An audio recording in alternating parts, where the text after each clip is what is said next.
ರಾಜ್ಯ ಲಲಿತ ಕಲಾ ಅಕಾಡೆಮಿ ಹಮ್ಮಿಕೊಂಡ 2 ದಿನಗಳ ಕಾವಿ ಕಲೆ ಕುರಿತಾದ ರಾಜ್ಯ ಮಟ್ಟದ ಕಾರ್ಯಾಗಾರಕ್ಕೆ ಎಂಇಎಸ್ ಕಲಾ ಮತ್ತು ವಿಜ್ಞಾನ ಕಾಲೇಜಿನ ಉಪಸಮಿತಿ ಅಧ್ಯಕ್ಷ ಎಸ್ಕೆ ಭಾಗವತ್ ಚಾಲನೆ ನೀಡಿದರು.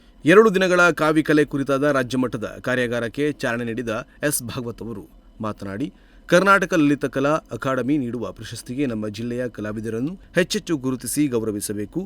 ಕೇವಲ ಮಹಾನಗರದಲ್ಲಿರುವ ಕಲಾವಿದರನ್ನು ಗುರುತಿಸಿದರೆ ಈ ಭಾಗದ ಕಲಾವಿದರಿಗೆ ನ್ಯಾಯ ಸಿಗುವುದಿಲ್ಲ. ನಮ್ಮ ಭಾಗದಲ್ಲಿ ಕಾವಿ ಕಲೆ ಪರಿಚಿತ ರಾಜ್ಯ ಪ್ರಸಿದ್ಧ ಮಾರಿಕಾಂಬಾ ದೇವಾಲಯದಲ್ಲಿ ಕೂಡ ಕಾವಿ ಕಲೆ ಕಾಣಬಹುದು. ಅಕಾಡೆಮಿಯು ಕಾವಿ ಕಲೆ ಬೆಳೆಸುತ್ತಿರುವುದು ಹರ್ಷದ ಸಂಗತಿ ಎಂದು ಹೇಳಿದರು.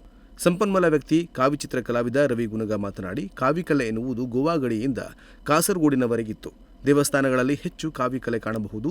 ಸಿಮೆಂಟ್ ಗೋಡೆಗಳು ನಿರ್ಮಾಣವಾದ ನಂತರ ಕಾವಿ ಕಲೆ ನಶಿಸುವಂತಾಗಿದೆ. ಇದರ ಬೆಳವಣಿಗೆಗೆ ಎಲ್ಲರ ಸಹಕಾರ ಅಗತ್ಯ ಎಂದು ಹೇಳಿದರು. ಕಾಲೇಜಿನ ಪ್ರಾಂಶುಪಾಲ ಪ್ರೊಫೆಸರ್ ಜಿಟಿ ಭಟ್ ಮಾತನಾಡಿ, ಕಾವಿ ಕಲೆ ಮೂಲ ಎಂಬುದು ಇನ್ನೂ ತಿಳಿದಿಲ್ಲ. ಕರಾವಳಿ ಭಾಗದಲ್ಲಿ ಕಾವಿ ಕಲೆಯನ್ನು ಹೆಚ್ಚು ಕಾಣಬಹುದು. ನಮ್ಮ ಸುತ್ತಮುತ್ತಲಿನ ವಾತಾವರಣದ ಆತಂಕದಿಂದ ಮುಕ್ತವಾಗಿರಲಿ ಎಂಬ ಉದ್ದೇಶದಿಂದ ಕಾವಿ ಕಲೆ ಚಿತ್ರ ಬಿಡಿಸುತ್ತಿದ್ದರು. ಆದರೆ ಇತ್ತೀಚಿನ ದಿನಗಳಲ್ಲಿ ಕಾವಿ ಕಲೆ ನಶಿಸುತ್ತಿದೆ. ಅದನ್ನು ಬೆಳೆಸಬೇಕಿದೆ ಎಂದು ಹೇಳಿದರು. ಅಧ್ಯಕ್ಷತೆ ವಹಿಸಿದ್ದ ಎಂಇಎಸ್ ಆಡಳಿತ ಮಂಡಳಿ ಅಧ್ಯಕ್ಷ ಜಿಯು ಹೆಗಡೆ ಮುಳುಕಂಡ ಮಾತನಾಡಿ, ಸಂಸ್ಕೃತಿ ಆಳವಾದ ಕಲೆ ಕಾವಿ ಕಲೆ. ಕಲೆಯನ್ನ ಉಳಿಸುವ ಕಾರ್ಯ ಆಗಬೇಕು ಹಾಗೂ ನಮ್ಮ ದೇಶದ ಇತಿಹಾಸ ಸಂಸ್ಕೃತಿಯು ಕಲೆಯಿಂದ ಉಳಿದಿದೆ ಎಂದರೆ ತಪ್ಪಾಗಲಾರದು ಎಂದರು. ರಿಜಿಸ್ಟ್ರಾರ್ ಜಿ ನೀಲಮ್ಮ ಕಲೆಯ ಉಳಿವಿಗೆ ಹೆಚ್ಚು ಪ್ರೋತ್ಸಾಹ ನೀಡುವುದು ಅಕಾಡೆಮಿಯ ಉದ್ದೇಶ. ಶಿರಸಿ ಬೇಡರ ಕಲೆಗೂ ಆದ್ಯತೆ ನೀಡಿ ಬೆಂಬಲಿಸುವುದಾಗಿ ಹೇಳಿದರು. ಇಂದು ಬೆಳಿಗ್ಗೆ ಬಂದಾಗ ರಿಜಿಸ್ಟ್ರಾರ್ ಜಿ ನೀಲಮ್ಮರವರ ಕೇಳಿದೆ, ಕಾವಿ ಕಲೆ ಅಂದರೆ ಏನು ಅಂತ ಹೇಳಿ. ಅವರು ಕೂಡ ಸಾಕಷ್ಟು ಅನುಭವವನ್ನು ನೀಡಿದರು ಮತ್ತು ಅಲ್ಲಿರುವಂಥ ಅನುಭವಿಕರ ಮೂಲಕ ತಿಳ್ಕೊಂಡೆ. ಬರ್ತಾ ನನಗೆ ಅನಿಸ್ತಾ ಇದೆ, ಇದು ನಮ್ಮ ಸಂಸ್ಕೃತಿಯ ಒಂದು ಆಳವಾದಂಥ ಕಲೆ. ಬಹುಶಃ ತಾವೆಲ್ಲ ನೋಡಿರ್ಬೋದು, ಈ ಜಿಲ್ಲೆಯಲ್ಲಿ ನಮ್ಮಲ್ಲಿ ಹಬ್ಬ ದೊಡ್ಡ ಹಬ್ಬ ಅಂತ ಹೇಳ್ತೇವೆ ನಾವು. ದೀಪಾವಳಿಗೆ ಹೊಸ ಹಬ್ಬ ಬರುವಾಗ ನಮ್ಮ ಪೂರ್ವಜರು ಹೇಗಿತ್ತು ಅಂತ ಕೇಳಿದ್ರೆ, ಇದು ಎಸ್ ಸಿ ಅವರ ಕಲೆ ಅನ್ನುವಂಥ ಗುಣಗಾನವನ್ನು ತಾವು ಮಾಡಿದ್ದೀರಿ.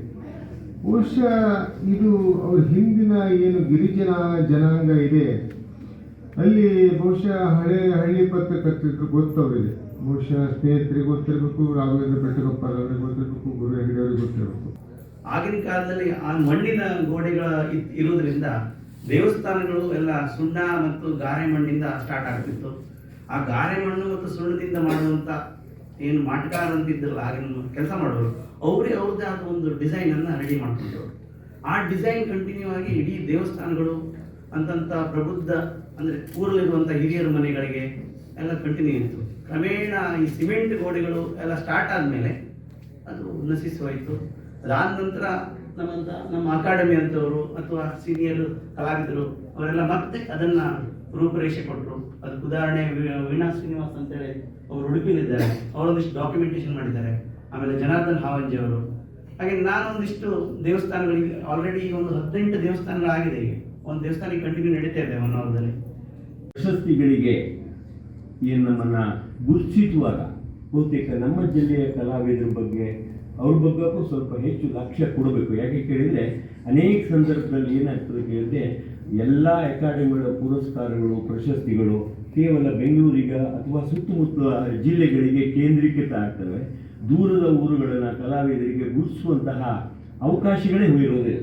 ಬಹುತೇಕ ಅದನ್ನು ಎಷ್ಟು ಪ್ರಾಮಾಣಿಕವಾಗಿ ಮಾಡಲಿಕ್ಕೆ ಸಾಧ್ಯ ಇದೆಯೋ ಅಷ್ಟು ಅಕಾಡೆಮಿಗಳು ಮಾಡಿದರೆ ನಿಜವಾದ ಕಲಾವಿದರಿಗೆ ಯಾರು ಆಸಕ್ತಿ ಇದ್ದಾರೋ, ಯಾರು ಅಲ್ಲಿ ಕೃಷಿ ಮಾಡಿದ್ದಾರೋ, ಯಾರು ಆ ವಿಭಾಗದಲ್ಲಿ ಕೆಲಸ ಮಾಡಿದಾರೋ ಅವರಿಗೆ ಪುರಸ್ಕಾರ ಕೊಡಲಿಕ್ಕೆ ಸಾಧ್ಯ ಆಗ್ತದೆ. ಆ ದೃಷ್ಟಿಯಿಂದಲೂ ಅಕಾಡೆಮಿಗಳು ಸರ್ಕಾರ ಯೋಜಿಸಬೇಕು ಅಂತ ಹೇಳುವ ಮಾತನ್ನು ಈ ಸಂದರ್ಭದಲ್ಲಿ ಹೇಳ್ತಾ, ಇವತ್ತು ನಮ್ಮ ಶಾಸಕರು ಈ ಕಾರ್ಯಕ್ರಮವನ್ನು ಹಿರಿಯ ಕಲಾವಿದ ಜಿಎಂ ಹೆಗಡೆ ತಾರಗೋಡ, ಶಾಂತಾ ಕೊಲ್ಲೆ, ಕೇಶವ ಕೊರಸೆ, ಅಕಾಡೆಮಿ ವೆಂಕಟೇಶ, ರಾಘವೇಂದ್ರ ಜಾಜಿಗುಡ್ಡೆ, ಮನೋಜ್ ಪಾಲೇಕರ್, ಪ್ರಕಾಶ್ ನಾಯಕ, ಕಿಶೋರ್ ನೇತ್ರೇಕರ್ ಸೇರಿದಂತೆ ಅನೇಕರು ಉಪಸ್ಥಿತರಿದ್ದರು. Nudisiri news desk, Sirsi.